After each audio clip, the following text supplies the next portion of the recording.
Hello, welcome everyone to this Experiencer interview. Today we have Camille James Harman, who Adam had found on Reddit. So I'm going to let Adam take it away here and tell you about Camille. All right, hello. Always great to be here. The beginnings, I guess, to this interview. Usual browsing Reddit, my certain, niche subreddits I like, and of course, I came across this post on, I believe, it was our Mantis Experiencers or Mantid Experiencers, and instantly, what really jumped out to me was the imagery of the part of the experience, and it did have a pretty much a triangle, or a 3-dot just triangle, and that was something that really I experienced back in 2017. That really started, it was a really big factor for me, a big wake up call for my own experiences, and kind of really to, I guess, where I am now. So I found Camille from the original poster, and I reached out on the website over email, and lo and behold, agreed to an interview. So here we are right now. Most excellent. So I'll intro Camille. So Camille began her acting career in her early 20s and is a versatile actress and producer with an MFA from University of New Orleans, known for her dynamic stage work, award-winning performances, and commitment to independent film. In addition to acting, she has taken on producing roles, earning recognition at film festivals, and continues to explore new formats of storytelling, including innovative online series. But of course, where she caught our eye was her anomalous experience with UFOs. She has written for UFO magazine from 2000 to 2004 and presented at UFOCon in 2023 and participated in Yvonne Smith's workshop at that conference at Contact in the Desert. And she is the founding member of Hollywood Disclosure Alliance, or HDA, recently featured in a Deadline news article, which will be linked in the description. And if you'd like to see any more details of what Camille has done, go to her website at CamilleJamesHarman.com. And of course, that link will be in the description as well. So without further ado, let's bring on Camille. Camille, how are you doing? I'm doing great, thank you. I'm excited to talk with other experiencers. Yeah. Well, I always say I'm not an experiencer myself. I have seen things in the sky, but Adam's our other experiencer, and we're just so happy to have you on. And it's really great to see that someone like yourself, who is an actor and is in the limelight, can feel that they can come out and talk about something like this, because there is a stigma. And I would even wonder and ask you right off the bat, when did you feel like it was okay to talk about this because of that stigma, and what made you feel safer? Wow. Well, I was talking about it out of the closet since the very beginning. I was doing interviews and things. Yeah, much to the horror of my boyfriend at the time. And I didn't care. I just thought it was that important. Yeah. Interesting. That's interesting. Adam, any questions? No, really this whole platform really is just a big part of the series really is just to provide, a place where really people can talk about their experiences no matter what. And really there can be a lot, and it gets a little wonky and a little woo. So really good. Feel free to really take it, from the beginning, if that would be best, in whatever way you'd like to describe it. Sure, it is very woo. So I really didn't have much of an interest in this topic at all until 1995, when I was about, I think, 29 years old. And I was living in New Orleans, about to move to LA. And I felt compelled to buy this Whitley Strieber book on the bookshelf in New Orleans one day. I'm one of those people. I got triggered by the book, and it opened the whole can of worms. So I bought this book, which was called Breakthrough, that came out in 1995. And I read it, and my mind was blown. I was selling art in an art gallery in New Orleans in the French Quarter, and I was like, it was August, and it was so hot, and we had no tourists. So I just sat at my desk and read this book, and I just thought, oh my God, like, this is the most amazing thing I've ever read in my life. So we moved to LA the following month, my boyfriend and I at the time, we were both actors who had done really well in New Orleans and felt it was time to go to LA. And so we packed everything up, the dog, got the U-Haul, dragged the car with the U-Haul, and made our way to LA, stopping in Sedona to sleep one night at Oak Creek, which I don't know if anything happened there. That could have been a maybe, but anyway, by the time I got to LA, I was excited just to be there, and we found a great house to live in. We were staying with friends while we looked. We found this great house on a hill in Silver Lake with a big view of the sky. And I thought, this is the perfect house for seeing UFOs. And we got it. And sure enough, like right off the bat of moving there in September, even though everything was going great and I had an agent, I had, my SAG card, I had my master's degree, I was little and young and skinny, and it was awesome. And I thought I was going to be a star. So I was auditioning, things were going okay, but I started having all this anxiety that was coming from nowhere, and weird physical symptoms like sore breath and heartburn and just weird stuff. And then around December of the same year, a few months later, I noticed that, I had not been having a menstrual cycle since I moved there, but I never went to Walgreens and got a test, which was really weird because I was on the pill and I was sexually active. But I thought, before, if I'd ever been late, I would just go run to the store and get a test and find out, right? But for some reason, I just kept waiting and waiting, and it was like December when all the UFO stuff started. So I had a sighting in December with my boyfriend while walking the dog, a daylight sighting of a triangle. I think it was a triangle. It was really high, so it was hard to make it out. But it had like it was standing still, and it had like a shimmer around it, like a white light or a blue, like a whitish light around the blackness, and made it hard to see the shape. So we looked at it for a while, and we had this palm tree for scale. We were on a hill. We saw the whole sky, and he mocked me and said, "You and your UFO books," And I looked down at him and I said, "What if it is a UFO?" And then we looked back and it was gone. And then I got really excited because we had the whole sky. There was no way it could have moved anywhere, in our range and gone that far away or disappeared. Like it had to be something weird. So I remember giving him the leash. That's how excited I was. I gave him the leash to our dog, Opal, and I ran home to report it. And they had a MUFON phone number in the phone book. It actually said UFO hotline. It was under UFO in the, I don't know, I think it was in white pages. It was a long time ago. Yeah. So I called it, and it was this guy, Bill from MUFON, and he said, "Yeah, well, that's really cool. I can take a report." And he said, "By the way, we have these UFO meetings every month in Burbank. Do you want to come?" And I was like, "Oh yeah, I'm coming." So I started going to meetings in January, but before that, still in December, I had 2 attacks of sleep paralysis in one night. And the first time it happened, Eric was in the living room watching a David Lynch movie that I didn't want to see, even though I love David Lynch, but sometimes it's too much. And I woke up paralyzed and I couldn't move. And I'd had that a couple of times in my life, but this time it was really weird because I had a voice say my name in my left ear, and it had like a mechanical sound, like a computerized voice that just said, "Got me out," And that really freaked me out. And then I had also this flash of a vision of a gun pointed at me, just a flash. And I was like, what is going on? I never had this sleep paralysis with any kind of other phenomenon. So that was weird. And it happened again that night when he was in the bed with me and he heard me coming out of it. So that really freaked me out. And when I started going to the meetings, I met Barbara MILAB at a Kim Carlsberg lecture. Okay. And Kim's lecture blew me away. And I thought, oh my God, I think I'm one of these people. Like after hearing her story, I said, I was like shaking in the back row going, oh my God, I think I'm one of these people. And she had her book in the back, and I was flipping through her book, and it had a checklist. Like, you might be an abductee if you have this, and this. And I was like, I have like 85% of things on that list. And I met Barbara MILAB, and we scheduled a session, and we did a regression at her house in Claremont, and to Target that night.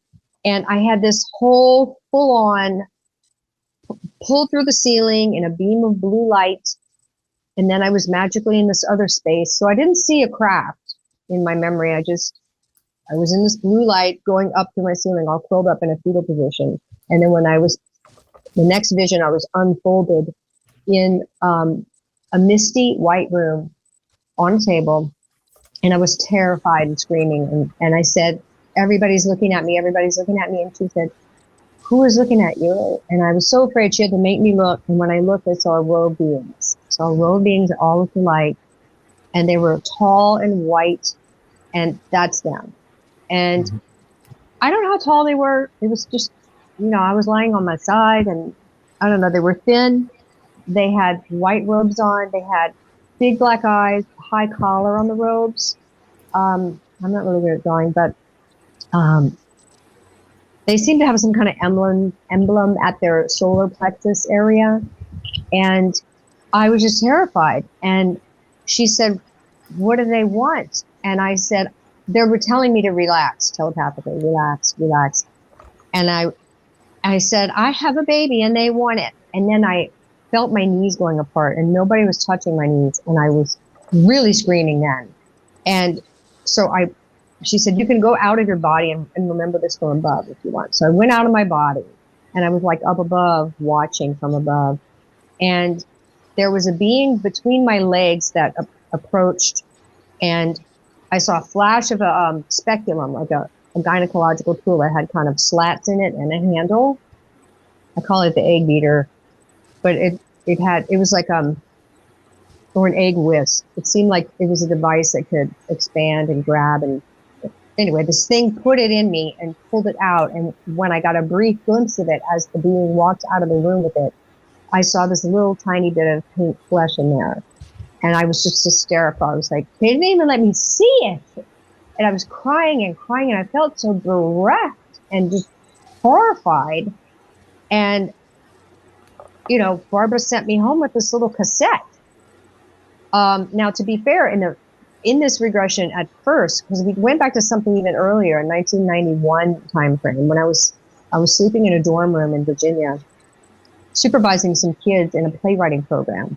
And I had a nightmare that was kind of demonic. And in this demonic nightmare, I felt something had put a tube in my solar plexus and was sucking my soul out of me, and I was going to die.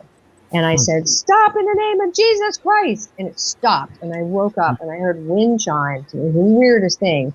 So we targeted that too. And in that memory, I had beings around me with like vertical slit eyes.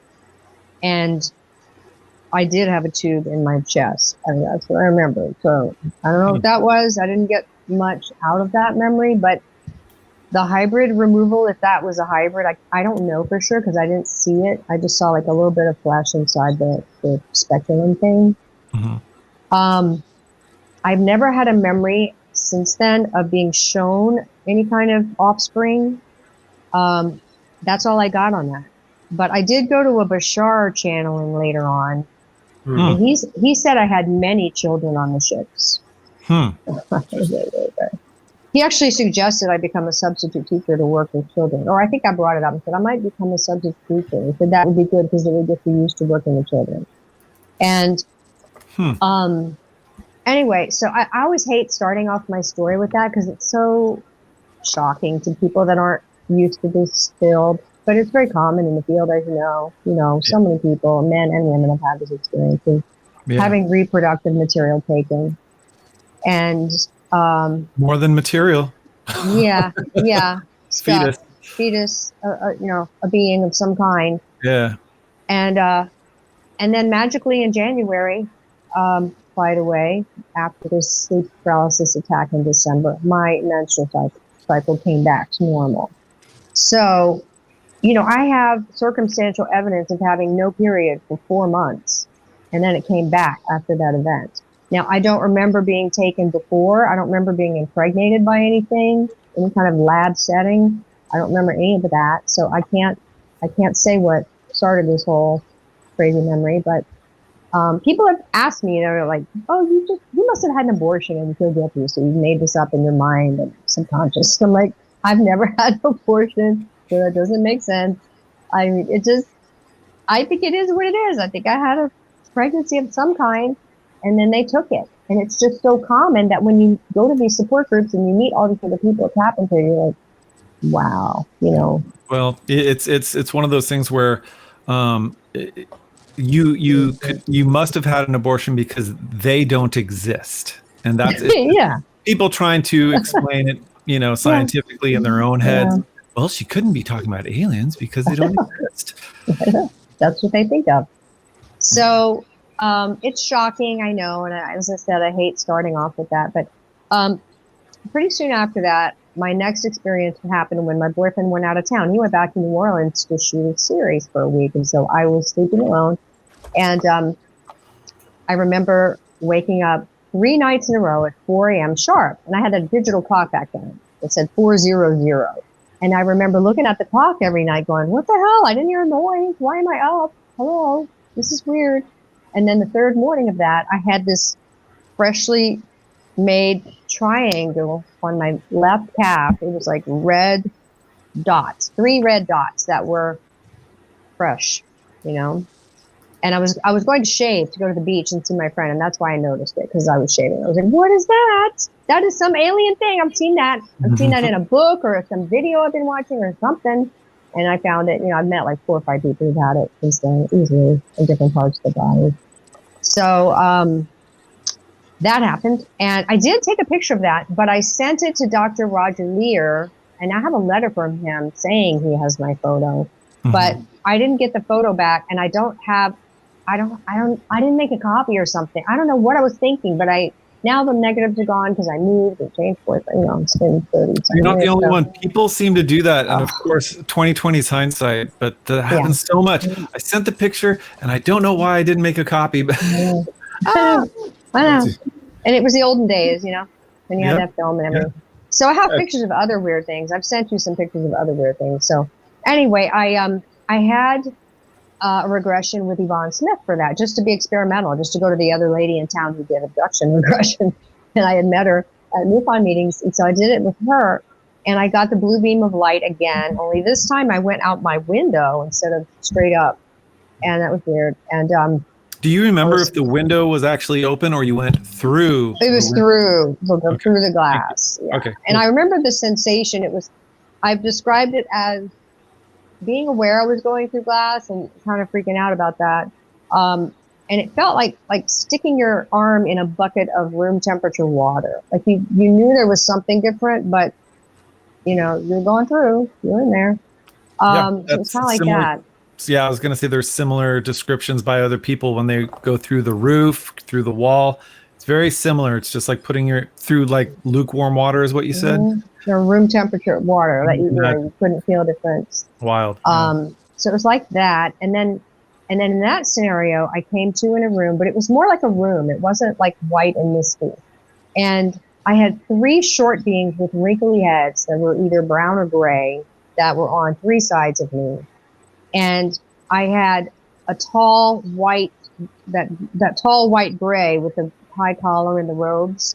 And it had a big gray shaped head with the wraparound eyes. Yeah. But at one point in the memory, that guy morphed and had antenna. And I started screaming, he looks like a big bug. He looks like a praying mantis. So I don't know if I was, you know, and I've described that to people before. I don't know if he was cloaking as one kind.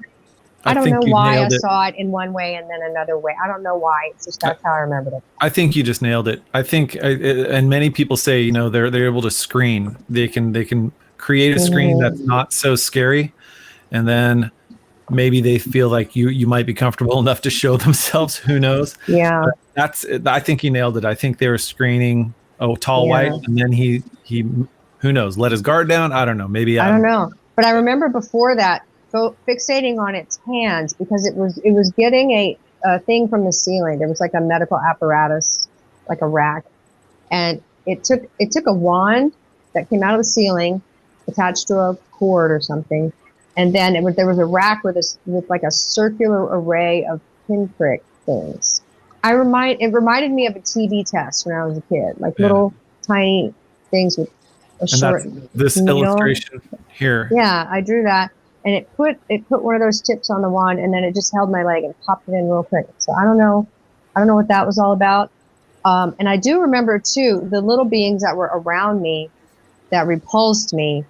Like I thought this one was beautiful in a way, the tall one, and I remember thinking its hands were beautiful, but the little ones were very repulsive to me, and I was screaming at them, and I was saying, "You make me afraid of little kids because you look like little kids, but you're not little kids." You know, I was cussing at them, and one of them put its hand on my forehead. I was like, "Get your hands off me, you little bastard!" And it started stroking my forehead, and all my anger melted away. I just became very sedated, and I said, "Do whatever you got to do and let me go home." And I was just like kind of whimpering and calm. Yep. Yeah. So that was interesting. I met a lady later, and I had said, one of them put its hand on me, and I calmed down. She said, "Oh, what did it do? Stroke your forehead?" And I said, "Yes." And she said, "Yeah, that's what they do, and they want to calm me down." So it's the little things, you know. It's been great talking to others because you corroborate stuff. So that happened, and and then You don't remember anything after that? Like you just no. Oh, okay, so at that point, it's calm them down, knock them out. Yeah, so I got the triangle. They did the calming trick. That's all I remember. And so in between that and the same house in Silver Lake, I did have a helicopter incident that I look back on now, and I'm like, I don't know what that was, but I was in the tub one night, and there was a helicopter over our house, really loud, and I thought it was a police helicopter, and it probably was. And I just remember my boyfriend going out in the backyard to get a look at it. And we lived on this big hill in Silver Lake. And he could hear them talking like on a big megaphone or a speaker system or whatever. And right when he walked outside, they said, "He's in the backyard." And then he came inside. He was like, you know, I was in the tub. Meanwhile, I'm getting out of the tub, putting on a towel. Like, is there a robber in our neighborhood? You know? But now that I think back and how they said he's in the backyard right when he walked out, now I'm like, was that there for us? Was that there for me? I don't know, because the next thing that happened is I had a MILAB experience. I had a military abduction experience. So that could have been related to it. I don't know. Here's what's interesting is just in the last year I read. Oh, I didn't read the book. I'm sorry. It was the interview with the one. I'll put the link in the description. He claimed that he was chosen to be taught ESP or just psi abilities, so he could, for the military, because he was in the military at the time, so he could talk with the aliens, the Greys, and they tell him coordinates of the last person they abducted. Wow. So then the military know. And so now after hearing him say that, it makes me think that whenever people hear choppers, maybe that's it. But it doesn't make sense that they'd fly over someone's house and like confirm, or do they have high tech sensing capabilities to like look through walls and say there they are, and maybe, I don't know. Yeah, I think they do. See that you've been abducted in some weird way, but I don't have any explanation, but it does just blow my mind to think that that the military are doing everything they can to monitor people that are abducted, and there is obviously, as everyone says, there was some kind of treaty, maybe with Eisenhower, who knows, but they know what's going on and they're allowing it, or they can't do anything about it, so they just have to monitor. But sorry to interrupt. Go ahead. No, I agree with all that, and that it just made me wonder, because I don't like to be paranoid, and I don't see black helicopters all over the place or anything. But okay, so here's what happened next. So I had my dentist. I went to the dentist, and I'm an actress, so I wanted to take out all my old mercury fillings from childhood and replace them with the white ceramic fillings, And so I had that done by this really nice dentist in Beverly Hills, and he lives in Las Vegas now. But at the time, I loved all my new fillings. They were really pretty. And I had told him I was an abductee. And the reason was, because we had a lot of different visits to do all this stuff. And I said, I read that sometimes abductees freak out in the dentist chair because it's like a flashback or something. And I said, I have had braces, I have had dental work, I've never freaked out at the dentist. But if you ever have anyone freak out at the dentist, maybe that's why. And he was like, well, I read a book, about Roswell, and he was talking about the Philip Corso book. So he had read that. So he was very open-minded, actually. And so I didn't think anything would become of that conversation. But then one of my feelings was hurting, and I went in and I said, I love them all, but this one's like really sensitive to salad dressing and hot and cold. And, I don't like it. It's not going away. And can you look at it? And so he looked at it and he said, the seal is good. I don't know why it's acting up, but give it a couple of months, and if it still hurts, come back. So I came back, said still hurt.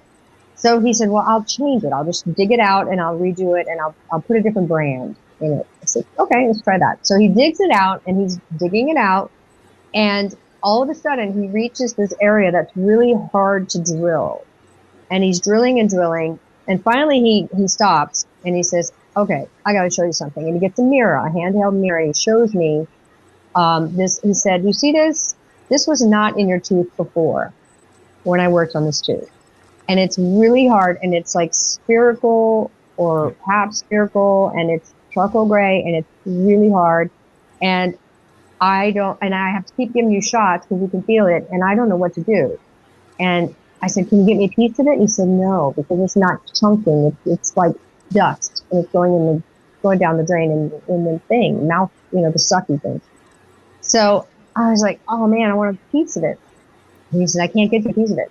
And I said, well, just fill it up and I'll think about it. I don't know what to do about it. So he filled it up with a new filling, and it stopped hurting. So I just went on my merry way, like, maybe, I don't know what that was, but it doesn't hurt, so I'm good. And then I said, well, I may as well get a regression. And I went back to Barbara MILAB, and I targeted, how did I get this thing in my tooth? And so in this memory, which was weird, I thought I would get aliens, but I was in a room, like a lab, like a regular doctor office type of exam room with cabinets and, a shelf and all that, and a door.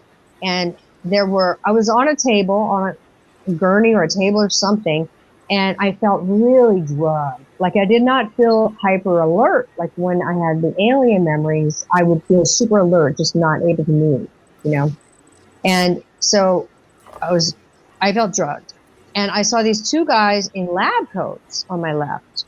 And they had lab coats. They were Caucasians. They had khaki pants, like navy dress pants, and black shiny shoes. And all I got from them was the word troublemaker. They were calling me troublemaker.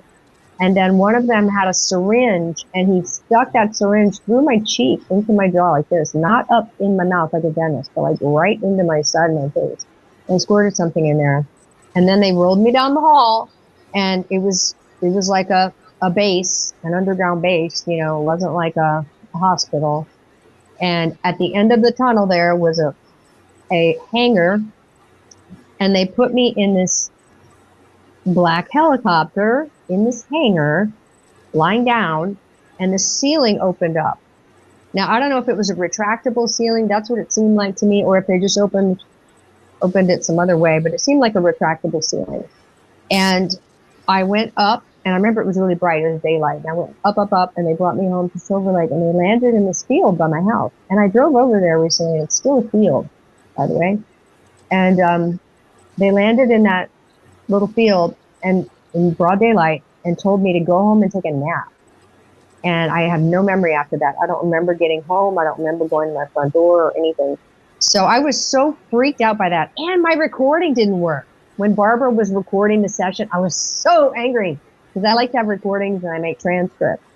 And I don't know if she didn't press record. She made it sound like she did the right thing. It just didn't work. And so I don't know what that was about. What kind of tape? Was it old style tape? Yeah, it was like a cassette. Yeah. Okay. So I don't know what happened, but I was mad I didn't have a recording. And she told me I was her first military abduction regression. What? Really? I know, and I was surprised. I thought she knew what that was. Oh. I knew what it was. I had, heard about it. But she said, "You're my first one." And I was like, okay, great. And I have no recording. Wonderful. So, but I had more anger, and a different kind of anger, like the betrayal of humanity. Like, what the hell? I'm a human. You're a human. What's going on? And then it made me super paranoid because I thought, if that was real, and I don't remember any of that, then what the hell else is real? That's happened to me with that scenario. So that's where I want to hop in here and say, again, obviously there was some kind of treaty. I'm guessing there was some kind of tech trade for human abductions. Another thing that I want to hop back to from your experience is you said you heard a voice. Was it in your left ear or right ear or both? It was in your left ear. And I was sleeping on the left side of the bed, so it would have been standing right next to me on the left side of the bed. And the only reason why that kind of pops a red flag for me is because have you ever seen Carol Rosin speak about Werner von Braun's? Yes, I have. And my uncle worked for Werner von Braun. Oh, really? I worked with him when I was a child. Yes. Oh, well, there it is. It's in the family. It's in the family. It's on my maternal side. Yeah, but she said the same thing when Werner contacted her before her speech at the conference forum. Bing, left ear. He said, "It's me, Werner," and then he conducted the speech in her left ear and she just said it verbatim while he spoke. But it's things like that that make me wonder about military tech that they get from, or maybe they had something that they were helped to make better.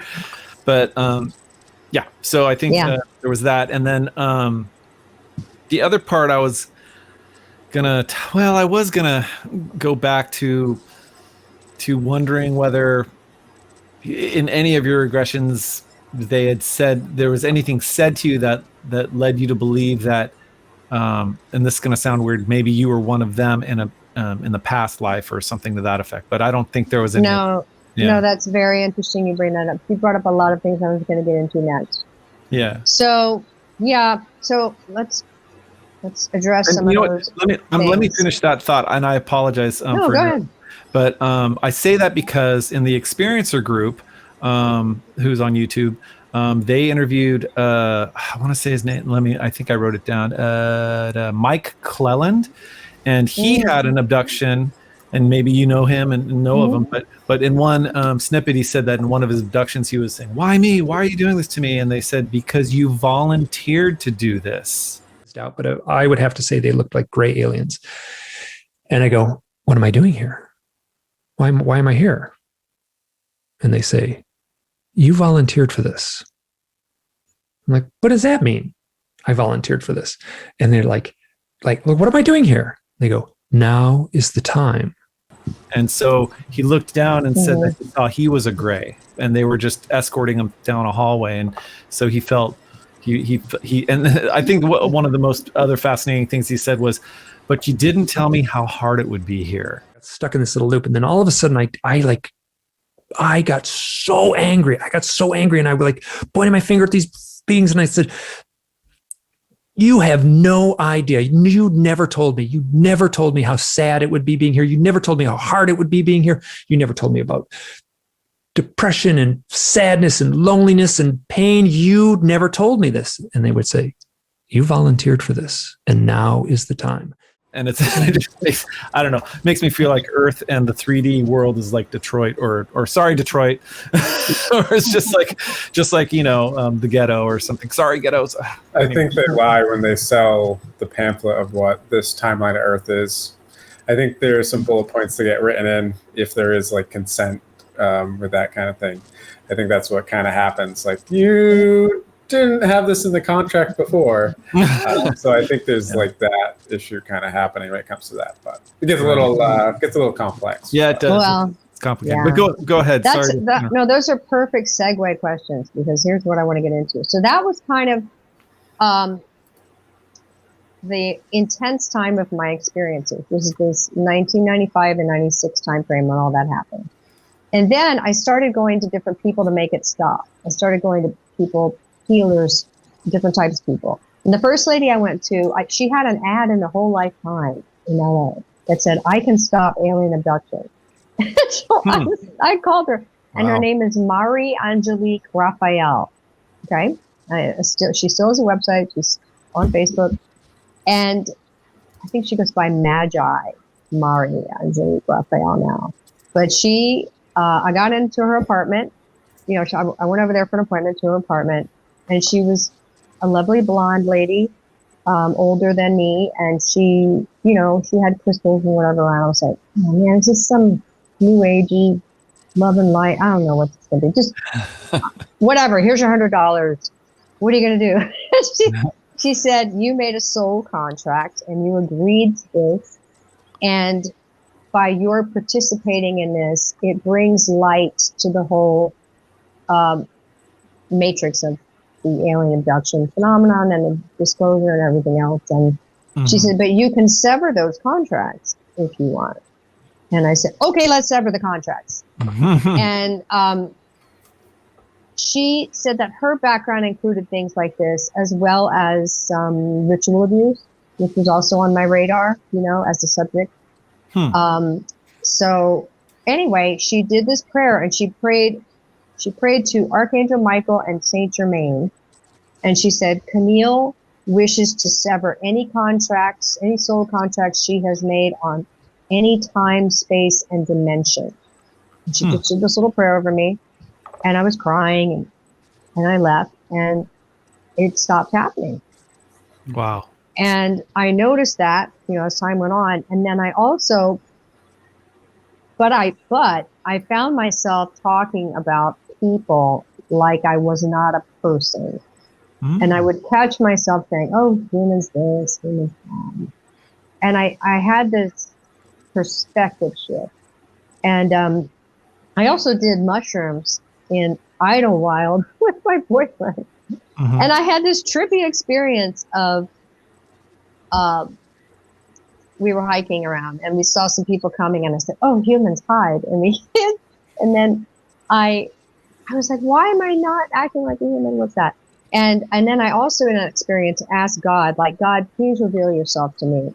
And I had this huge noise come over my consciousness that can only be described as like 5 giant church pipe organs playing a chord all at the same time. And it was just like, I was cowering in fear when it happened. And I was like, oh my God, okay, thank you very much. That was amazing. So that was pretty wild. And, but anyway, I went to Barbara and I said, Barbara, I'm talking like I missed some beings, but I don't know who I missed. I don't think I missed the one that had me on the table. So can we target that in a regression? Is that a thing? And she said, let's do it. So she puts me under. And the first memory I had was getting this panic attack of feeling claustrophobic, like I had been a sofa stuffed into a pillowcase, and just screaming and going, you know, like feeling like I was stuck in the meat suit and just panicking. And I said, I don't want to be here in this body. It's so weak. And I'm screaming and I'm hysterical. And she goes, go to when you felt different, when you felt powerful and good and great, or whatever she said. I can't remember. And so I popped out and I was in the void. I was in the blackness of space. And I was this blue orb. I was a blue orb. And I recognized 2 of my friends floating in space. They were also blue orbs. And I was flying. And then I saw Earth. It was spinning and spinning. And it was like spinning fast. And I didn't want to go to Earth. It was like being on a diving board, like a high diving board. And it was causing me anxiety to even look at it. And Barbara said, and I was saying, I don't want to go to Earth. I don't want to go to Earth. And she said, well, why do you have to go to Earth? And I said, I don't know. And she said, well, ask. And so then these white light beings appear that were huge and way bigger than us little orbs. And they were like, they were humanoid inside the light. I couldn't make out anything definite, just like head, arms, legs, light, you know. And they seemed to have white robes on, because I started crying and I was saying, they're my home, they're my family. That's why I wear a white bathrobe. That's why I made my boyfriend a Lawrence of Arabia costume for Halloween. And I was like, you know, all this stream of consciousness. And I felt this merging and oneness and ecstatic love, energy, all in the, like, all is one. And it was just super cosmic and awesome. And I was and I was so happy, and I was so connected. And I remembered like an arm in my crib when I was a baby, and then the arm, like a white arm with the white sleeve, being withdrawn from me, and just crying. Like I felt so abandoned. Oh, wow. And so I don't know. And I said, why do I have to go to Earth? And they said, the Earth needs you. And I said, why? And they said, to fight evil. And I was like, okay, all right. what do I do? And they said, tell people that we love them and that we exist. And they showed me this image of sending love through them down to earth through their fingertips. And everybody was walking around on earth with an umbrella. And it was like an image, you know, and they were like, we're always here doing this, but you guys are all walking around with umbrellas. Wow. And I thought it was so beautiful. And I said, well, what do you want me to do? Like lecture about you? And they said, you're still supposed to act. And I said, really? But they don't make a lot of movies like that. You know, really? And they said, don't worry, we will set it up so that you meet people and make projects worthy of your time. And I thought, okay. And I said, twist my arm or something like that. That sounds great. And the very next film I did was a movie it was called The Encounter. It was just a student film. It was like at USC, but it was about a man who has an angelic encounter by hitting a homeless guy with his car in a storm. And that's what it was called. And I was the wife. So the very next film I did had an angelic encounter theme. And so it's weird for me to say they were my home and they were my family. And I feel like I used to be one of these angelic beings. That sounds very like hoity-toity or whatever, but that's what I felt. Yeah. So I go with it. I'm not connected to that on a daily basis in any way. I don't act like an angelic person. Right. That's what I felt. Yeah. And it was the most amazing thing. It was like a near-death experience, only it was an out-of-body experience. I wasn't dying. It was a hypnosis session. But it was so incredible, and it eclipsed all the scary stuff. And it just has given me so much of a mission. And I'm still acting. You know, I'm in Hollywood Disclosure Alliance, which is great. I'm making connections there. I've been doing documentaries and things. How many belong to that Hollywood Disclosure Alliance group? I think it's probably around 250 now. It was 230 last I checked with Dan Harari. And we want to grow the group. And you don't have to be in the film industry or in Hollywood. If you're just interested in Hollywood and the film industry and aliens, you can still join. $50 a year for dues. And we have events in LA, and we have some of them are live streamed or recorded. We have, you know, we're a disclosure kind of activist group in a way, and we're also a networking group. So it's a great way for people like me when you say, are you out of the closet about this? You know, it's a great way for me to be out of the closet and hook up with all these amazing film people and guest experts. Like, we have all the Ancient Aliens guys in there. We've got Chris Bledsoe in there. We've got Shirley MacLaine. We've got you got to go, anybody, go look at the website, HollywoodDisclosureAlliance.org. Yeah, There's some amazing people in our group. And we're having fun, and we have a holiday party December 13th, just so you know. So in person. And last year at the Hollywood party at a restaurant, I came out the door to get my car from valet, and there was a blinking light phenomena thing happening that I captured on the buildings on the second floor of the little strip mall that was right there. And I caught it on my phone because what was going on at the time were the drone incursions all over the place. Remember last year in November and December? And then there was also blinking light phenomena. I can't talk. Blinking light phenomena that people are capturing on their phones and street lights and all kinds of weird stuff. So I don't remember that. Well, it's on my YouTube channel. If people want to watch that little clip. Okay. It's just me standing at the valet with the whole upper floor, you know, blinking off and on at this strip mall. It's really weird. And it was a room full of UFO people at the party. Maybe. I don't know. That's it. It was cloudy. It was cloudy outside. I didn't see any drones, but it was a hot topic. So anyway, and then the other thing I wanted to bring up is I was adopted. Okay, so I was born to a teen mom. She got married, but then they got divorced, and I was adopted. I was passed around the family, like my grandmother and then my uncle, and then my aunt eventually adopted me when I was 4. But between the age of, I think it was like 2 to 3, in the late 60s, I was living with my uncle, Jack McPherson, who worked for Werner von Braun as a mechanical engineer on the Apollo mission. Wow. And he also worked on the tethered satellite. Do you remember that? STS something? I don't remember the number, but it was that thing with the Italians where there's this long tether they dragged and it broke and then it got swarmed by UFOs. Yeah, it was like a mile long. He worked on that. He worked on that too. Wow. And so I often wonder, because I lived there and I probably went to a doctor on the base or whatever at Redstone Arsenal. And I don't know if that put me on a list to be abducted. I don't know. I asked my family about it. They won't tell me anything. I can't even find a record of him working for NASA, but I know my whole life he worked for NASA. He would take me there, you know, and so I don't know how you find records about people online when they have jobs like that, but well, his daughter works for NASA too. She's a payload manager on the space station. My cousin. Oh. So they won't tell me anything. And Chris Bledsoe says, Camille, they can't tell you anything. Just don't pester them. You know. Okay. That's funny. Well, I was going to say you're not going to find anything if they don't want you to find anything. I know. Well, I asked my uncle before he passed away. We were driving around NASA and to the gift shop, like the Marshall, you know, like the gift shop place at the Marshall Space Flight Museum or something. Yeah. And he said, Camille, I don't know anything, and if it's true, it's NSA, and I'm never going to tell you. Okay. All right.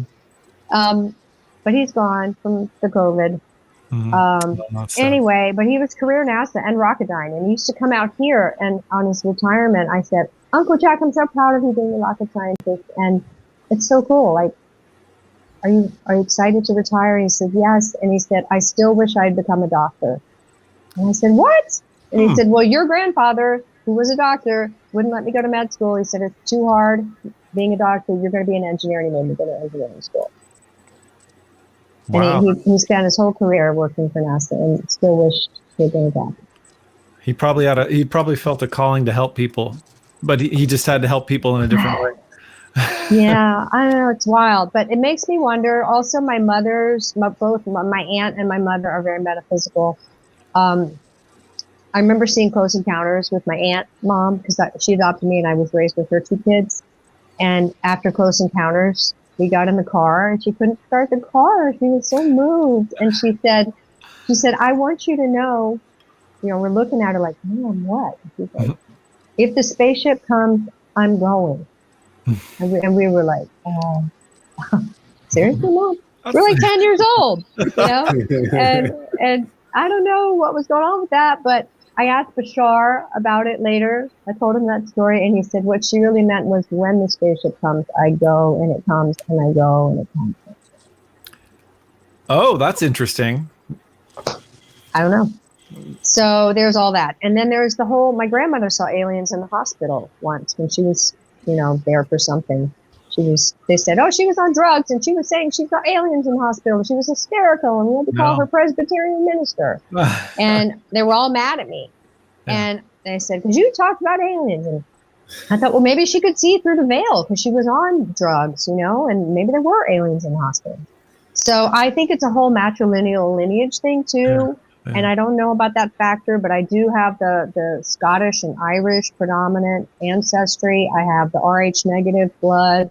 I have the green eyes. So I have a lot of things that come up in the data set of Daryl Sims, who looks at stuff like that.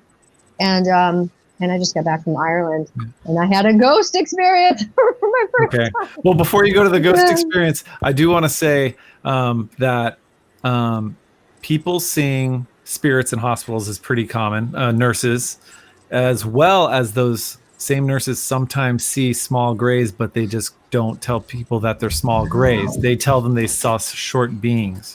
Okay. I didn't know that. Yeah. Yeah. So that's kind of my story until I had, I went religious for 9 years, starting in, I married my husband. I met my husband, Jeff, who's an astrologer. We met at a gas station in Malibu and started talking about my bumper sticker. It said, I love England, because I just gotten back from England. I went to see the Cropsicles in 1998. So I was doing traveling. I went to Roswell in 97 for the big 50th anniversary. Then I went to England to see the crop circles, which was amazing.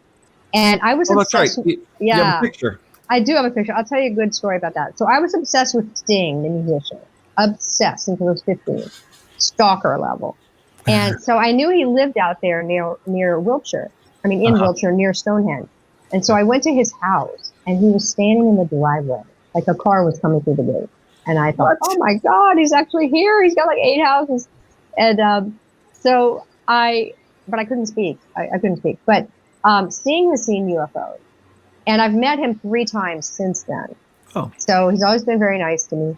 And but he's into the crop circle because he lives right in the middle of all that, in that part of the country. And anyway, when Barbara picked me up, because I was meeting Barbara at Stonehenge to take me to this other place, this B&B where we were going to stay together. And she said, we're going to your first crop circle. It just happened last night. So we went to this crop circle and walked around in it. And then that night at the Barge Inn, they had a photo of it because they do the aerial photos and they put them up on this pub where everybody goes, the crop circle people. And it was called the Stingray. That was the nickname they gave it. And it happened in July in 1998. But I can't show the photo of that because I paid for it for live presentations, but they won't let me. Lucy Pringle has the photo, and she won't let me show it in images online. So, but it looks like a stingray, and I thought that is so wild. My first one was called a stingray, and I'm obsessed with Sting. Like, what are the odds? So I feel like it was made for me. I really do. That's cool. So anyway, I met my husband because of this bumper sticker, and we started talking at the gas station about UFOs, and discovered we had both had UFO experiences, and we swapped cards, and then we had a date, and here we are. And that was in 1998. So we're married. We have a 23-year-old son, and he's an astrologer with a lot of UFO sightings and experiences. And he's super good at astrology, and he's very intuitive. Cool. More intuitive than I am, actually. Oh, that's pretty cool. He sees phenomena. He's seen ghosts and stuff like that. So yeah, he's very into it as well, and he's a recently joined member of Hollywood Disclosure Alliance. Although I still have to put his photo in bio up because he wants to rewrite it. But anyway, so Jeff is great, and he actually on our first date brought his laptop and he typed me in my astrology data, and he said, "When did you have all this?" And I said, 95, 96, and he said, "Oh yeah, look at us." He said, "You were having a Saturn return and a progressed moon in the 12th house. And in astrological terms, that means you were going to have an awakening of the subconscious related to your structure and your emotions." I was like, oh yeah, I'll say. So I do think I had this in childhood. I have a lot of red flags for childhood abduction symptoms. Like I had extreme nosebleeds. I had to have my nose cauterized. I would wake up in the morning with a nosebleed. I had a lot of respiratory illness. I had trauma as a child. I was sexually abused as a child. I had just paranormal fears. I had fears of anything reptilian, like this creature from the Black Lagoon movies or the Sleestak on the Land of the Lost. Oh, boy. Yeah. So all of those, and mantises. I was afraid of praying mantis, insects. And I just had some experiences as a child where I think I was taken as a child too.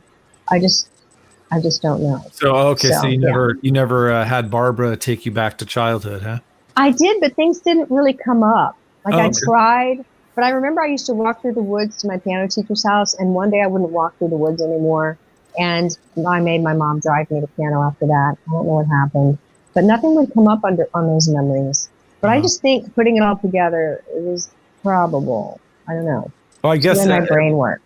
Every time you had said you went to Barbara, you said, "Can we target this? Can we target that?" Right. Did you ever say, "Can we target my childhood and maybe why I'm scared of certain insects and reptiles?"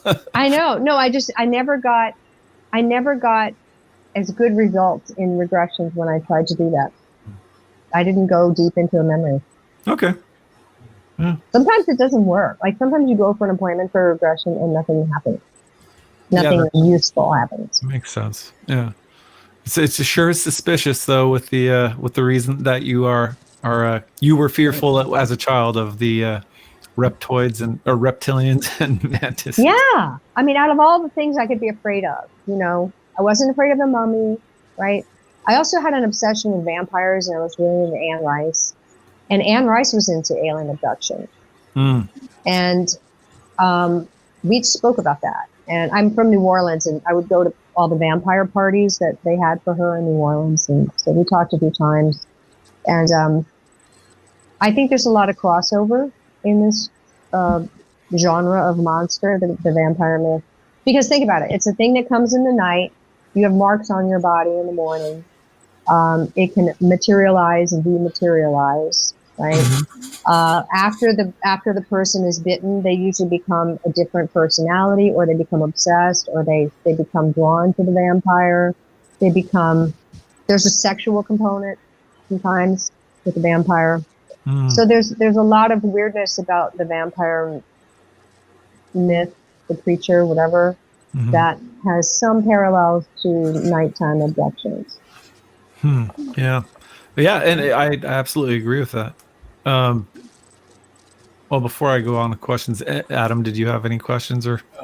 Like one of the main archetypes is that this is not like a new phenomena. It's really just changed over time. So you're seeing a lot of the same archetypes appear historically. They're culturally modified, but they're very, very similar. Like if you can just isolate, go back to, I guess you can go back to like Roswell. You can kind of start seeing, some similarities, but if you really look at it, you can almost see, cultural changes of how people are perceiving these things. And I think that's like a very big factor in this. Like, this has been happening to humans since, humans have been writing down. But the perception of it has changed. And, we have a very different platform of like, opening up to it now than what, was previously known. Right. So that's like something that we really kind of always advocate for, or at least I'd advocate for in the series, where it's really, this is not new. The specific things, probably a bit new, but no, this is part of being human, And I find it a lot in the Irish culture, because I studied Ireland, and the Irish being mostly Irish. And, they have the little people, and they have the leprechauns, and the fairies. They can entrance you and take you into an underground world or an alternate world. Even when I was taking Irish dancing, there's a fairy dance that we did where we hold hands and go in a circle. And in the fairy lore, that's how the fairies would make you go into the other dimension. They would dance their way into the portal, so to speak. They would go in a certain, I can't remember if it was clockwise or counterclockwise, but they would dance in the circle, and then they would just go into that other realm. So it's interesting, this idea of movement. You can see it in the whirling dervishes and other cultures where they're spinning. And we look at physics, and there's a lot of spinning involved with different states in physics. So I don't know what that mechanism is, but it's pretty wild. You're hitting the nail on the head for sure. Like, you are. Yeah, and sound is huge too. Yeah, it's all vortices in the end. It's really all different motions and geometries of the torus. Just different. When I went to Ireland, I'll tell you how Ireland affected me. So I went to Ireland a couple weeks ago. It was a 12-day trip, and we went to Newgrange and Knowth. I always call it Knowth, which is another megalith, and the Hill of Tara. But what was interesting in Knowth, which is spelled Knowth, Knowth. Knowth. It was so wild. It was like a Teletubby land. But they had these ancient burials that were like Newgrange. They were a big disc-shaped thing on the ground. But at Knowth, it was grass, and then they had around the edges these big stones with spirals carved all over them. And then they would have a door going into the center of this big disc on the ground. It looked like a spaceship with a door, and that's where they would bury their dead. And then you could walk up on top of the spaceship and look around you. It was really beautiful. But our guide, when we got to that particular place, I said, there are two people on this tour right now that have had UFO alien experiences, because she was talking about the Pleiades, which was really important to them. And I said, about the Pleiades and the Pleiadians? And she said, I remember being taken up out of my body when I was a child. And so even our guide was like hip to all this. So if you want to do the Ancient Aliens Ireland version, that's one of the places you could go, and it was pretty wild. But then I felt my first ghost, and I stayed in this haunted hotel in Sligo, which is where William Butler Yeats is from. And he was a spooky dude into a lot of occult stuff, by the way. And so Sligo is on the northwest coast of Ireland, and it's on the ocean. And but in this hotel, it's called the Clayton Hotel in Sligo, which was renovated from this big old Tartaria looking thing. Like we drove up to this thing, and it looked like a Tartaria postcard. It was like huge stone with the towers and the wings and the whole thing. And I said, what was this place? And she said, oh, well, it's a lovely hotel, but it was a mental asylum for 100 years. Like, what? A mental institution? Oh, I was scared. And so we read about it, and we went online, and it had all these ghost stories. And we're like, oh my God, we're staying in a haunted hotel, and I'm a big chicken. So I was awakened in the night. Didn't happen to my roommate, who was sleeping in the bed right next to me, the other bed. But I was sleeping on my side, facing her in the middle of the night with the aisle between us. And I was awakened by this toe to head wave of goosebumps. Like my hair was on end. And instantly I knew, oh my God, something's in here. And then I felt next to my hands and knees, which were kind of touching, those kind of in a fetal position on my side. I felt scratching on my bed, like on the sheets, like fingernails scratching on the sheets. No. And I heard it. And I couldn't see anything. I could move. I was excited because I could move. I didn't have sleep paralysis. And I couldn't see anything. It was really dark. And so I put one hand down on the sheets. I don't know why I was so brave. And I scratched back at it. And then I went tap, tap, tap. And then it scratched again. And then it poked me in the arm. And that was it. I was like, oh my God. I said, stop in the name of Jesus Christ. And stop. And I was lying there, like, okay, he's gone. And nothing happened. And then I was mad because my phone was charging across the room on the other desk. And I said, dang it, I don't know what time it is. How long am I going to have to lie down and wait? Because I'm too afraid to get up. And it was awful. And finally, my alarm went off like a half hour later. So at least the ghost was courteous enough to come at like 5:45 in the morning. But it was my first ghost. And I told the front desk, and they were like, yep. Mm-hmm. And then I wrote it up on TripAdvisor, and yeah, it was exciting. And I asked all our tour mates, like 48 other people on the tour, I said, did anybody else have a ghost? Because I had a ghost. And none of them did, or they wouldn't say. So it picked on me, but I don't know, I guess I was open-minded enough. And I had gone to the Shrine of Knowth, and it had holy water on me from that day. We had gone to this big Catholic apparition shrine. It's really cool. So I don't know, I just wanted to stop it. Because once it poked me, I was done. I was like, no, we're not going any further. No. Because I'm not playing that. You know, I'm a chicken. And when you scratched, you didn't feel anything, but you just scratched back. Right. I scratched back, and then it immediately scratched back at me. Like it was a face off. And then it poked me in the arm with one finger. And that was it. I was like, okay, that's enough. No more touching. No touching. You know? What a trip. So, yeah. Anyway, Clayton Hotel Sligo, if anybody loves staying in haunted places, check it out. Yeah. I wanted to ask about some of these other pictures that you sent us, because you didn't say that in any of the stories you've told us anything about like having this shoulder thing, as well as let me see, I think it was this one too. 2 shoulder things. Yeah. So you want to tell us about those? Yes, I will. I'm sorry, but before you do, okay, that's the letter from the dentist. But I did want to go back to the dental pictures. There it is. Okay, so it was the upper middle tooth in that photo. So this one. And do you see how there's like a little dome on top of the filling? Yeah, it was that tooth. Okay. All right, that's interesting. Okay. Now, I did go to a MUFON-related doctor about that, and he said he would like me to have the whole tooth removed if I was willing. And I said, no, I'm not willing. Sorry, I don't want to lose my tooth. I have a feeling that thing probably went all the way through your root and into your nervous system. Who knows? I don't know. I just don't want to lose my tooth. Yeah. And, I mean, I don't know. Anyway. Yeah, and then as far as the shoulders, okay, the right shoulder one with a little slice. So the way I remember that one, I had a dream, something to do with a spider bite.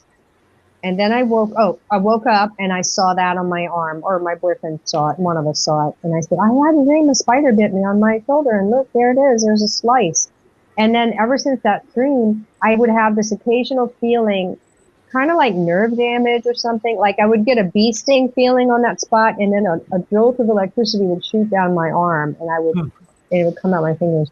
And I didn't know what that was from. I also had carpal tunnel at the time a little bit because I was doing faux finishing, which was another job that I had.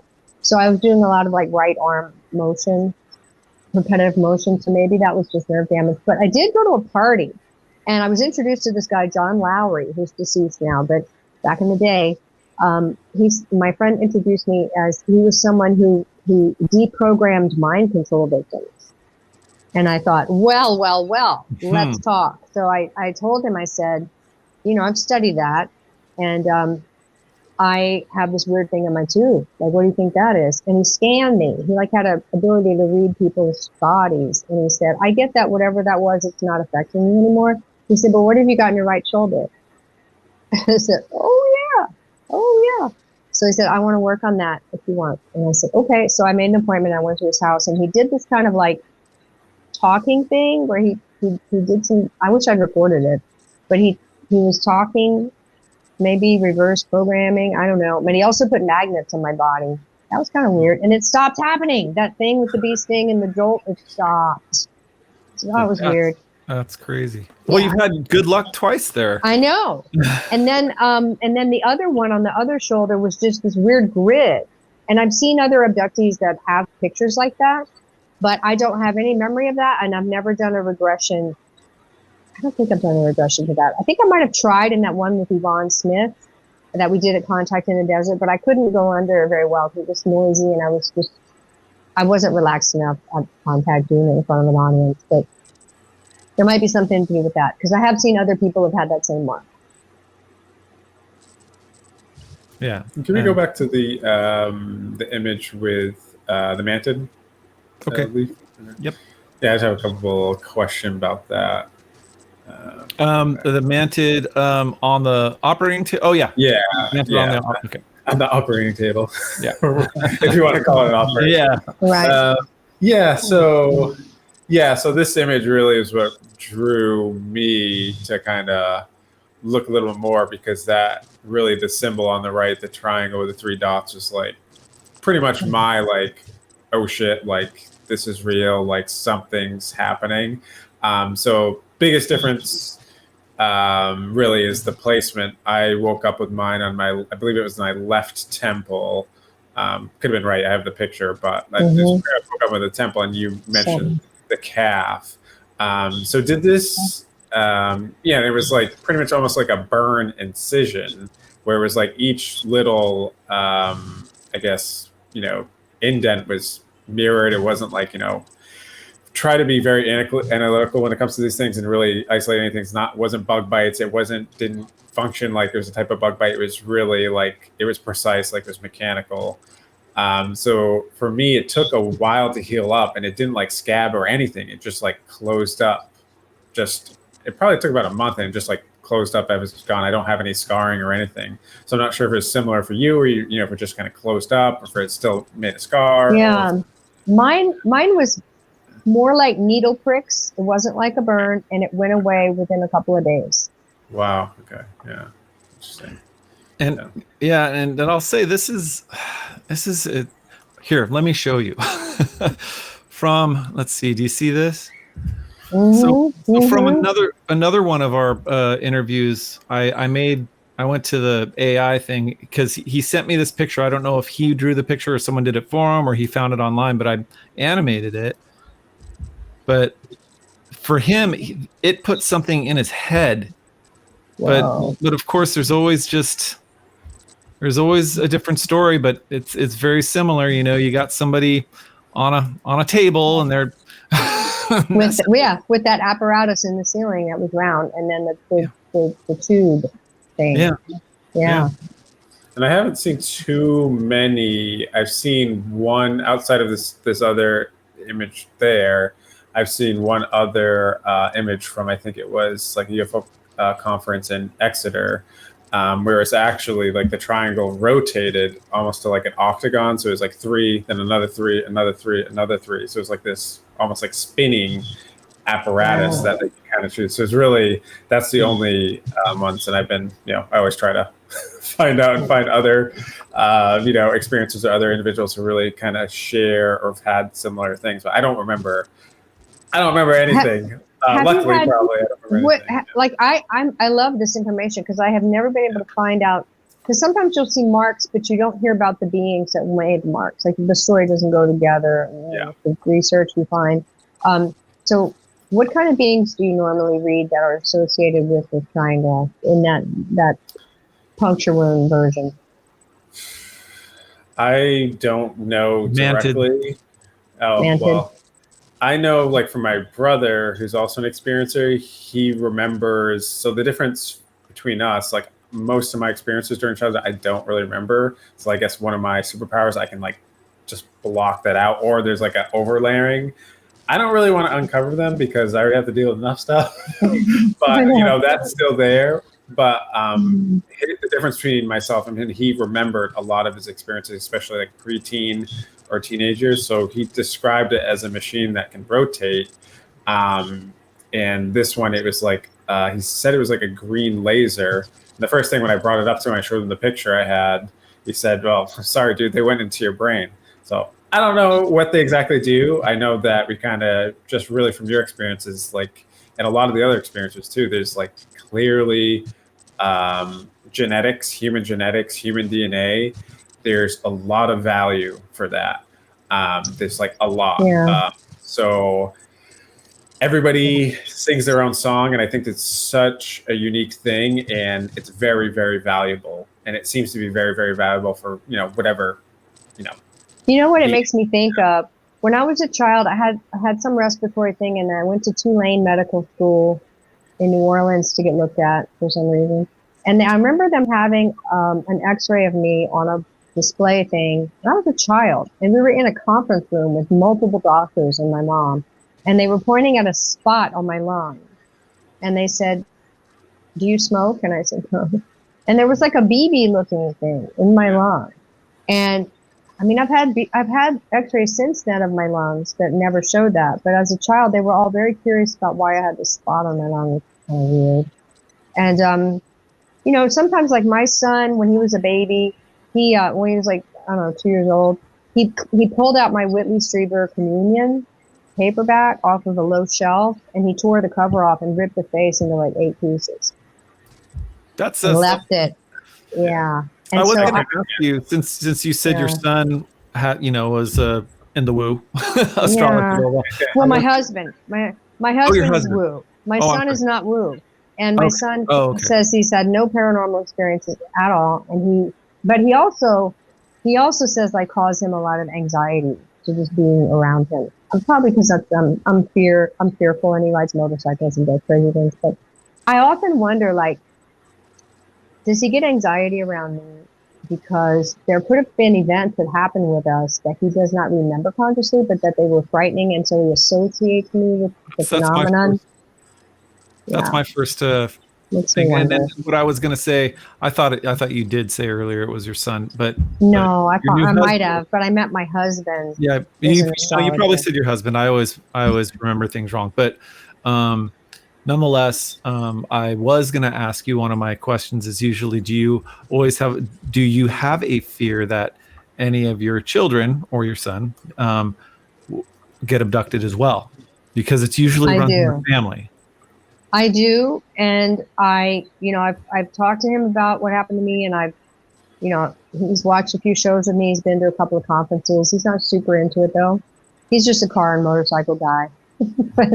but I mean, he's open-minded. He's got an astrologer dad, and I mean, he's just trying to live his life.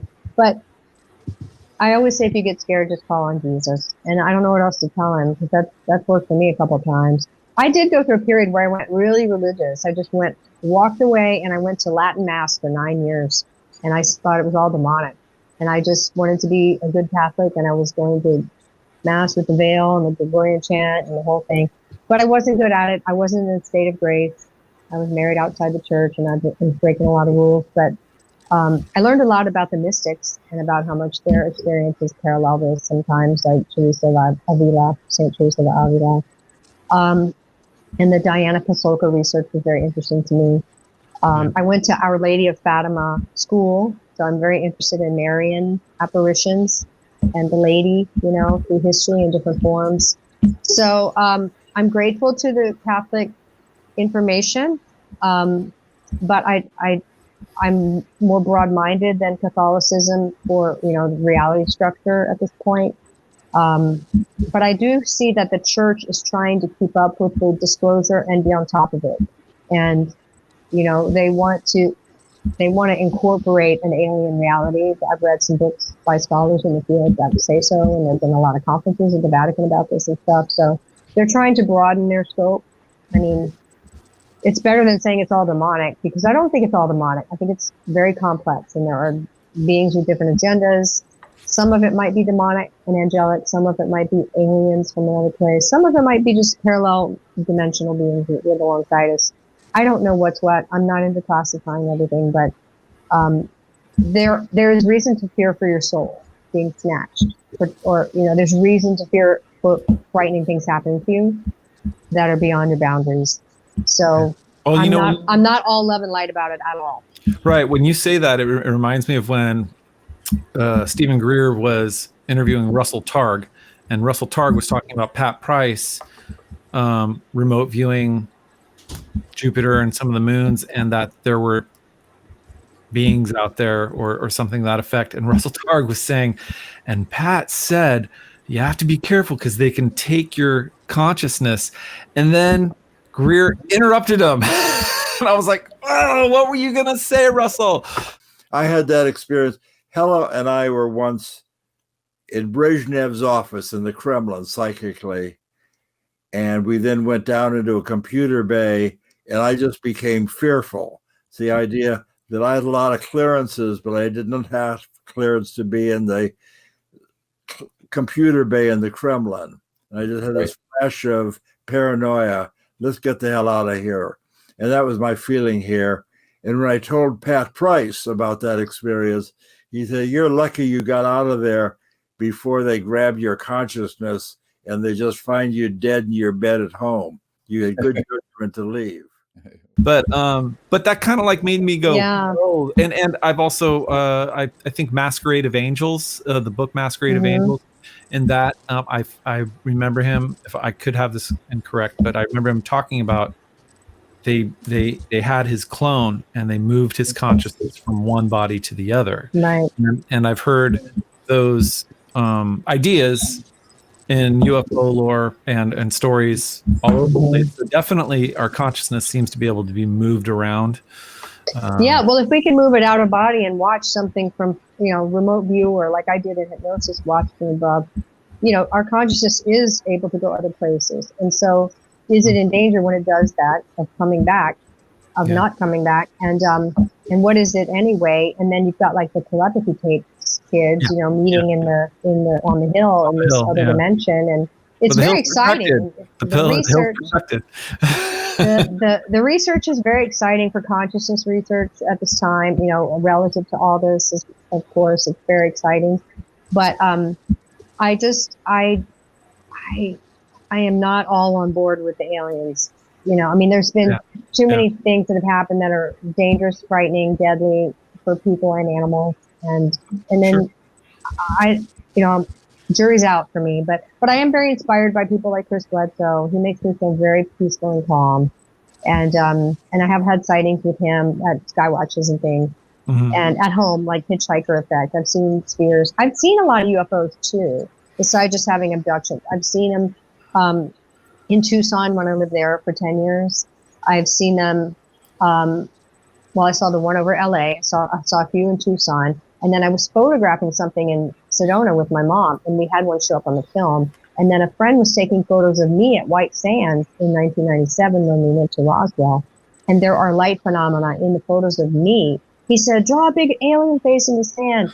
And so I did that. And you can see it in the photo. And I was yelling at the sky, like, I dare you to come down here, you bastards. And right where I'm looking, there's a light squiggle. And then there's another one. And there's a light squiggle. And these two White Sands photos. So there are those, interesting photos I have. So it's complicated, but I'm excited. I'm no longer running and hiding in the church. I'm going to conferences, speaking out loud about it again and everything.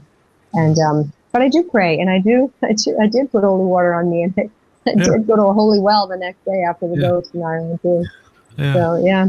Well, there's definitely, I mean, consciousness, electromagnetic fields, chakras. I believe it's all real. It's just a matter of us being able to know how to use all that.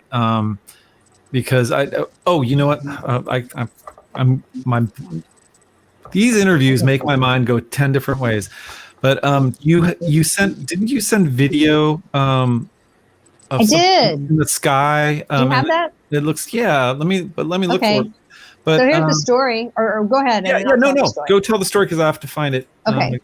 So this was taken in, I believe, February of 2023, which was right when I was coming out of my Catholicism cocoon. That was such a happy place. And I had been invited to speak at UFOCon in March. So I took this in February, and I was getting ready to go do that talk. I was putting my PowerPoint together, and I was at church outdoors under a tent, because we had gone into the tent during COVID, and then we got so big we couldn't fit back in our building, and we just kept having church in the tent. So I said to Jesus during the consecration of the host up there, this was going on. I said, Jesus, I really need help to decide what I'm doing here. I said, if you are working with any good beings in the UFOs, would you please give me a sign? Because that's what I feel. I feel like he's working with the good beings. And I looked up at this little part of the sky, and there was these 4 objects came out of the clouds and started flying around, these white objects. And so I got this little snippet of it. They're in the top. You can see them flying around. It might be tricky. You may have to go on my YouTube channel and watch it there a few times, to zoom in and such. And I was very self-conscious filming it because there were people behind me watching me film the sky in the middle of mass. And I was like, oh my God, I'm like embarrassed. But I did catch these 4 objects coming out and flying around. And I showed it to the priest. He was amazed. And then I showed it to Chris Bledsoe when I met him at Alien Con in Pasadena for the first time. And he said, Camille, those were your angels, and it's okay. Everything's okay. He said, just tell God you're willing to work with your good angels again. And so, I don't know, to me it was a sign. Some people think it was birds. I think that they were too high to be birds. But if they were white birds, and that's the Holy Spirit anyway, so it was still a sign. But I think they were orbs at the time. Yeah, I was just going to say it. I could see people definitely saying they're birds. But it doesn't, I would say it doesn't even matter. Even if they really were birds, like you said, they're white, and that's archetypal, it's symbolic, it's everything you were asking for at the time. Man, they don't move like birds. I know. They move like birds, but they don't move like birds. And they were really high. Yeah. Really high. They were definitely above the clouds. So, I don't know. Yeah. But anyway, it made my day. Yeah. Okay, when you talked about the beings and the other planets that Pat Price saw. So in astrology, my husband is a very, very advanced astrologer with tons of ancient manuscripts that have recently been translated. And in astrology, in India, they call the planets the grahas, which means seizers of the aura. They grab you, the grahas. And so when you're in an astrological configuration where a certain planet is dominating your chart, it has seized you. And they do consider those angelic entities. These planets are like entities, okay? And so they believe that, I guess the best way to describe it to a modern audience is astrology is the matrix of the simulation, if you want to call it that. Like there are points in this matrix we live in that are energy points, and it's all related, and it's not about gravity. It has nothing to do with gravity. So I do have a great appreciation for astrology as a science, and I do think there's language about it in the ancient texts that's very revealing. And they could be other dimensional versions of Jupiter or Venus that have entities in it. Yeah. The ones we see with the telescope, maybe we don't see anything, but they may be existing in another dimension of that planet. Yeah, I just read well, not just, it was probably last summer, but somewhere on Reddit, someone had said, or it wasn't a someone, it was, I think it was an insider leak from 4chan or something. But he had said that the military has been able to look in other dimensions, and Jupiter is an inhabited planet in another dimension. Interesting that you say that. Yeah, and I have a strong Jupiter in my chart. Jupiter is a benefic. It's considered a benefic, whereas Saturn is a malefic planet. So they all have their, character descriptions. And such. Well, the other point that you made, the planets being alive in some way or organic. When I was into reading The Law of One, if you've read that, all of them are logos. They are like the sun is a logos. And it has a consciousness. So and the planets have consciousness of their own. They're sub-logos. And then what else I wanted to say? Astrology. So I just recently started watching. I used to watch a lot of Suspicious Observers, which is now I think called Solar News with Ben. Forget his last name. It rings a bell. Yeah, but someone else pointed me to Stefan Burns, and he's a geophysicist, I believe, and he does solar weather, but he's into astrology. So it's really interesting to see how he's saying, well, when the planets are moving, they're aligning in this geometric shape right now, so there could be a lot more solar weather. And it's really interesting to hear how he puts astrology together with solar weather and what's going on, especially like with Atlas, the comet that's going through the solar system right now. And he pointed out when it was Oumuamua or the other one that I can't think of right now went through, he pointed out in the NASA chart of solar peaks that when one of the comets were at perihelion, I believe, we had a big solar flare. And so he's like, I think he's kind of saying we may have some solar flares coming as the comet reaches perihelion in October 22nd or something. But either way, astrology and our solar system and this universe. Yeah, I believe there's something there. I'm not terribly into astrology, but it's very complex. Yeah, it is. I can't do it. I just watch it. It is. It's as complex as talking about all the stuff we're talking about, different dimensions where UFOs or where aliens could be from, and this 3D universe and multi-dimensional universes. I think isn't Bashar when he's channeling Bashar said that they live in another dimension that's next to us or something to that effect. I don't know. Maybe you would know.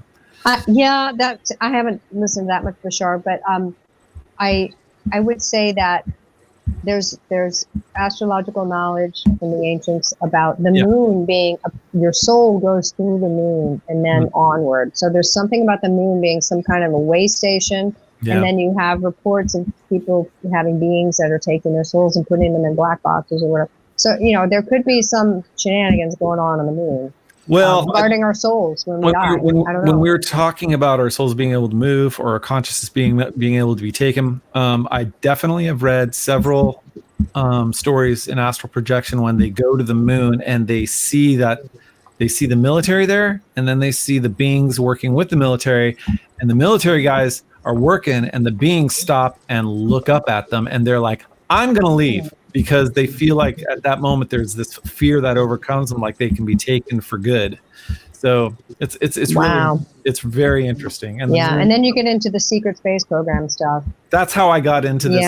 That's how I got into this. That's very appealing research to me. I actually recently had a reading with James Gilliland. He does like a scan on you where you just lie there and he does it remotely. And actually it came up because I had asked, am I in the secret space program or have I been?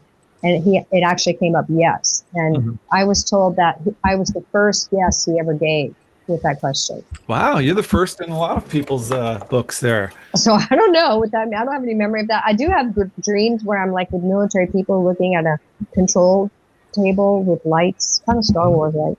Yeah. And then the ceiling is glass and it's a grid. This like space is a grid. There's a grid in space, and there are points coming in, and they're saying they're coming. and we're looking up and it's like the UFOs are coming into the grid. And I've had that as a recurring dream, so I don't know what that is. That's fascinating. Yeah, the MILAB stuff is interesting, and I am sure that they know. Well, I hope I get some knowledge eventually, and I have hope. I have hope for this administration in the next couple of years doing some big things. But we'll see. We'll see. Yeah. We have to see it happen and not hear about it maybe happening. It's when it happens. Yeah. Adam, do you have anything to add or questions? Yeah, I think really I always really align with the grassroots movement of speaking your truth, and I think the more people that really are more open about even an experience that happens in the present time or even in the past, like we've had some experiencers who took them some time to really open up. I think that's incredibly valuable just to really progress things and like open up belief systems, open up really the intellect, open up the mind, so you can really start thinking in a bigger thing than materialism, because it is very woo. I give everybody the free will, of course, to make their own conclusions, but to my knowledge, really, it is very woo. Time is very malleable, and we only perceive time a very specific way. I think that's a very big factor about a lot of these experiences. Time is way more malleable than like how we kind of experience it, as a linear progression. And we are more. We are more than we appear. Yeah. And I think the reason I became an actress is because subconsciously I knew there was more to me in a literal sense. And acting was like a little way of exploring, putting myself in a different version of me to play a character for a little while and then being back to the real me. I think there was just something in that particular art form of acting, as opposed to whatever else I could have done, music or painting or whatever, that was relative to my experiences. Thank you so much, Camille James Harman, for being with us. This was awesome. We hope to have you on again and continue this conversation and maybe get deeper into the woo. Okay. Yeah, and yeah, we thank you so much for taking the time. Adam, do you have any final words? Yeah, really, no, thank you so much for sharing everything. And really, it's always super like synchronistic for me to really meet somebody who, had a similar, experience in that way. It's very, it's a very big planet, but sometimes it's very small. So this is one of those situations. Really, thanks again for being open about everything and, kind of going through that lineage of all the things since the 90s. So yeah, thank you. Yeah, it's great. You're welcome. Camille, what do you have to say to our audience and where they can find you and anything else you'd like to? Well, I have the website, CamilleJamesHarman.com. They can go there. And I put my UFO stuff and my acting stuff kind of on the same site. And then I have social media links there. And I have some things I'm cast in that aren't shooting yet, or one's not ready for my part yet. But it's been slow. Hollywood's slow, actually, to be honest. And so I've been doing documentary interviews. I saw a pre-screening of Accidental Truth Next, which should be coming out by Ron James in December, and I have a small part in that as myself, commenting on the phenomenon. So hopefully I make the final cut, because I was seeing a pre-screening and I never know. I don't want to take it. But that's going to be a really big documentary. And then I've done a few others, and then they can go poke around on my website if they want to see any of my acting stuff, or my media history, which is where I can look at older interviews. And I think I'm just out of the closet about this because I'm naturally extroverted, to be honest. I'm just that way. I'm a talker. I'm a teacher. I taught college. I taught kindergarten through college. That's so great. I like to talk about it. Well, thank you. It was great. So thank you so much. And thank you everybody for watching, and we'll see you again next time.